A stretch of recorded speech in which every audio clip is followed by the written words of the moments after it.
ustalarini yoki biror bir odamni mehnat qildirib, mehnatini haqqini bermaslik. Bu narsa ko'p ba'zilar. Siz qanaqadir qo'lingizda odamlarni ishlatyapsiz. Tashkilot rahbarisiz yoki o'zingizni bir xususiy katta bir idorangiz bor, tashkilotingiz bor. Sizni qo'lingizda kimlardir ishlayapti. Uni haqqiga xiyonat qilmang, berib qo'ying uni pulini.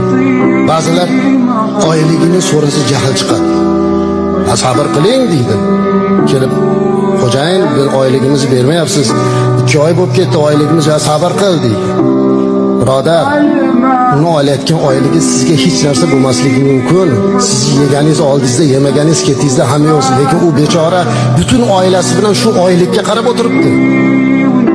Oilasini shunga reja qilyapti. Bola chaqasiga aytyapti, oyligim chiqsa mana bunday qilib beraman deb turibdi. Mana bu ishchini, haqdorni haqqini yeyish bo'ladi.